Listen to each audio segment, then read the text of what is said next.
um prazer estar aqui com vocês. É a primeira vez que estou contribuindo, colaborando com os AVCistas fisicamente, né? É um enorme prazer. O que estou vendo aqui está, como eu diria no meu país, Chile, estupendo, né?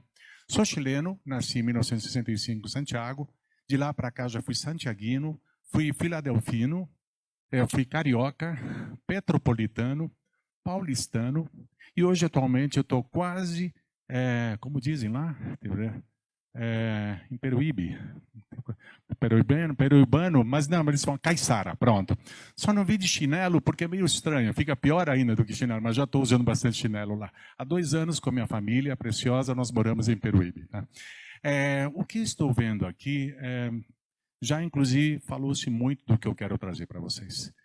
Eu quero, de novo, aquecer os seus aplausos para aquela mesa maravilhosa que ainda temos algumas pessoas aqui que nos abriram a reunião hoje, dando suas expectativas e por que estavam aqui, não é? Outro aplauso para aquela mesa de profissionais que trouxeram para já as duas, né? As duas mesas. Mas algumas coisas estão conectadas. E a principal que me causa agora é associar o AVC, o acronismo AVC, com vida em comunidade. Vida comunitária é isso, não é? Vida em comunidade. Acidente da vida coletiva. Tudo a ver. Né? Tudo a ver, porque é uma expansão em todos os sentidos, né? Quando eu finalmente aterrissei em São Paulo, minha formação foi comunicação social e eu dirigia lá para a vida corporativa, trabalhando em vendas e depois com desenvolvimento organizacional na área de vendas. Lá aprendi a fazer também recursos humanos. E quando finalmente a minha esposa foi transferida para a Venezuela, nós fomos lá, então iniciei o meu trabalho como consultor. Quando voltamos ao Brasil, fui apresentado através da minha esposa, né, primeiro, antes a Cristina, né, a Cris, já nos conhecemos aqui por meio desse trabalho corporativo, né, e depois comecei a trabalhar com uma associação de pacientes de câncer, né.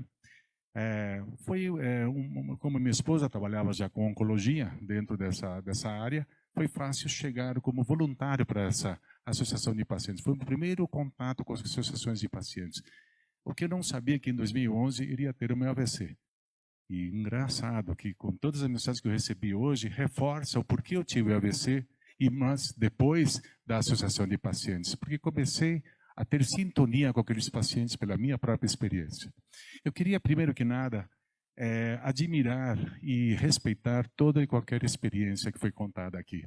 Uma é diferente da outra, essa diversidade é importante a gente reconhecer, mas o impacto que ela causa em nós é imenso. Ou seja, dentro do espírito de colaboração de vocês, a gente sabe que isso já começa a mudar muito na nossa vida hoje, o que está acontecendo aqui.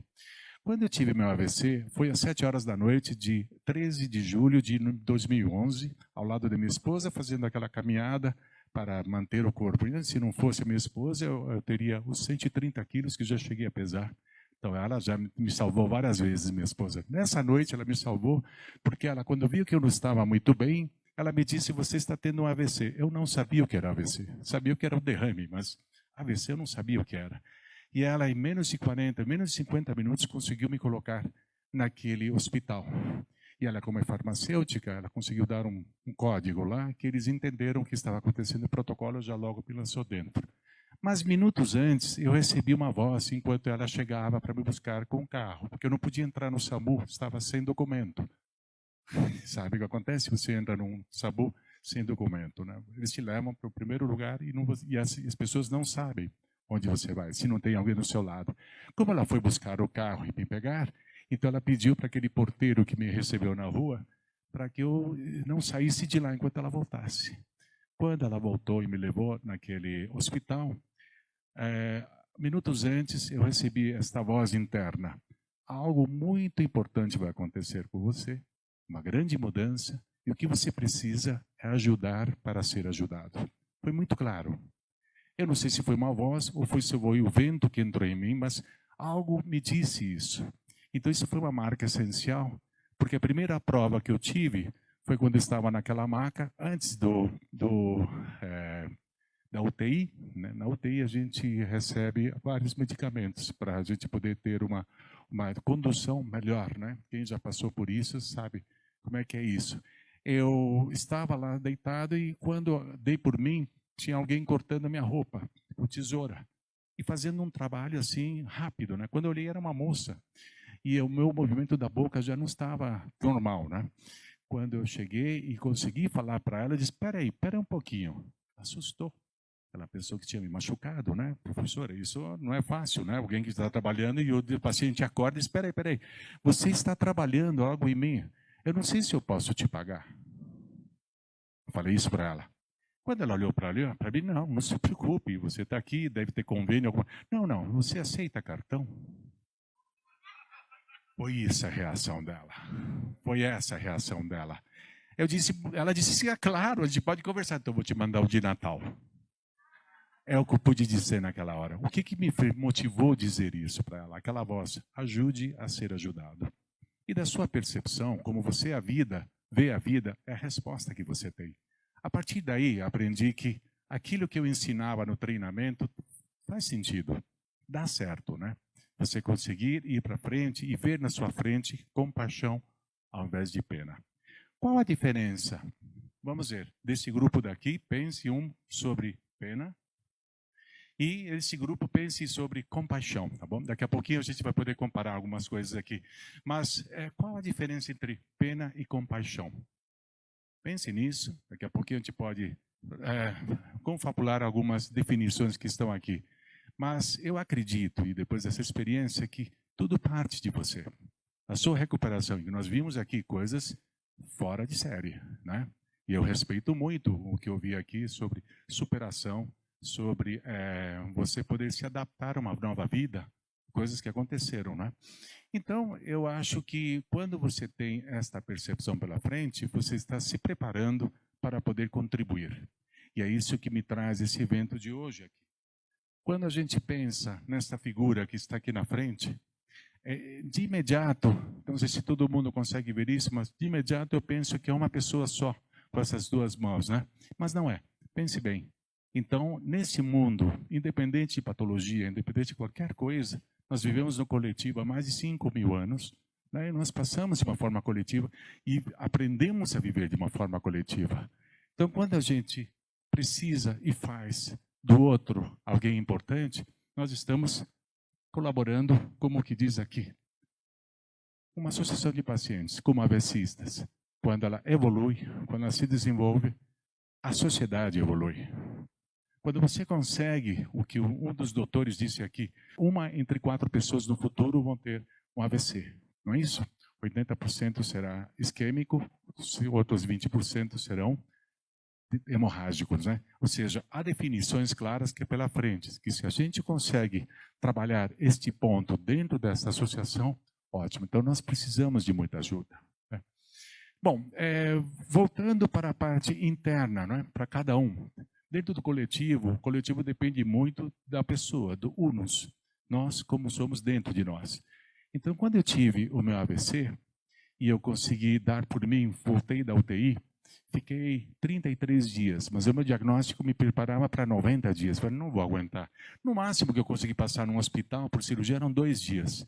Então, continuei fazendo aquela frase, praticando, ajude a ser ajudado. Eu dei muita risada. Dei muita risada com as pessoas que estavam lá, os profissionais que estavam tentando me ajudar, mas é porque eles percebiam que tinha espaço, não é que eles riam de mim, né? Mas de alguma forma aconteciam coisas engraçadas, né? Como eu estou ajudando a colaborar ao tempo, não vou contar tantas essas histórias, mas uma sim eu queria contar, né? Quando eu cheguei em casa e o médico me liberou, era Dia dos Pais, era em agosto, não é? Um mês, 33 dias depois da entrada. A minha esposa e minha filha, habilmente, me esperaram em casa. Elas foram me buscar no hospital e chegaram. E no meio do caminho, ela disse assim, olha, eu tenho 2 notícias para você, minha esposa. Uma boa e uma ruim. Não tão boa. Bom, dentro das condições, querida Nilva, amiga da Cris, qual é a má?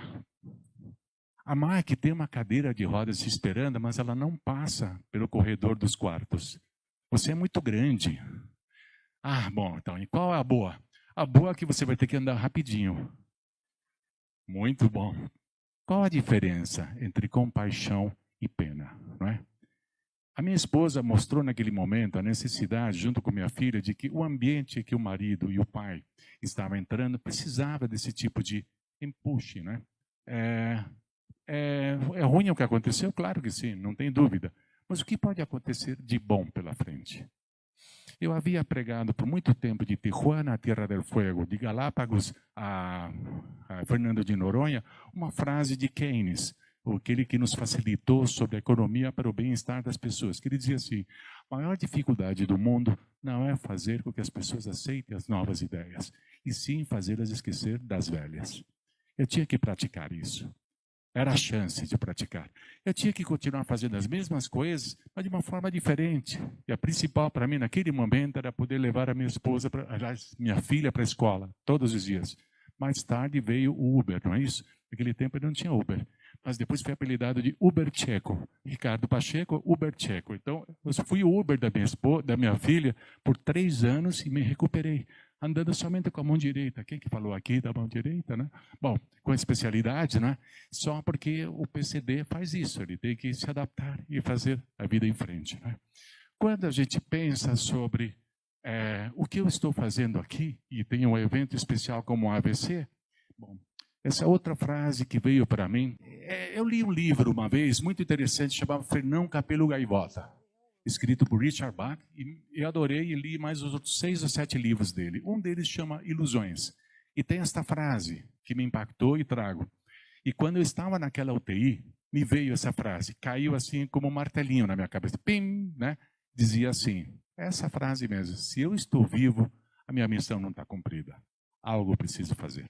E graças a quem for lá acima de mim, Deus, Espírito Santo, Alá, o que for, eu estou vivo. Então, esta é a missão que a gente pode trazer. Agora, como eu consigo diferenciar compaixão de pena, né? Fui atrás de uma fonte, Oxford Language, se você entra na internet, você prefere atrás, e ela diz o seguinte, primeiro, sobre sentir pena ou dó, né, que está aqui. Leia o que está aqui. Olha que interessante. É um sentimento, e todos devemos respeitar sentimentos de qualquer pessoa. Em algum momento da vida, sentimentos são escolhas, em outro momento não são, por aqui tem questão de atitudes e tudo mais. Mas é isso, olha, é comum a maioria das pessoas, né, e que sentem tristes ao verem pessoas numa determinada situação, uma tragédia, né? Ou seja, eu não gostaria disso para mim. A primeira prioridade é o eu interno. Eu não gostaria de ter o AVC que você teve, mais ou menos é isso a expressão. Mas interessante é que quando você começa a viver, e muitos vão se sentir na mesma forma que eu estou dizendo isso, e você vê a compaixão, começa a sentir ou trazer a compaixão para você, é mais ou menos o que essa definição diz. Então, eu gostaria de trazer a informação que o doutor nos lembrou hoje pela manhã. Redivulgar de informações, trazer mais informações, enriquecer, empoderar os pacientes para que a gente vá para frente. A compaixão é isso, aquilo que você traz, aquilo que você consegue conquistar com o seu esforço, com a sua flexibilidade e adaptabilidade. Por último, eu gostaria de fechar com vocês, ainda nessa imagem de função de união, né, por mãos, que nós podemos, a partir de hoje, fazer mais isso. Quando você empodera pacientes e quando você adquire informações, você ganha novas responsabilidades. E essa responsabilidade é que eu gostaria de compartilhar com vocês, de ajudar, de apoiar, né, ou praticar mesmo a responsabilidade de apoiar aquilo que nós podemos apoiar. Contem comigo, sempre. E muito obrigado por isso. Professora, mais uma vez, estaremos juntos aqui em todas as vezes. Boa tarde.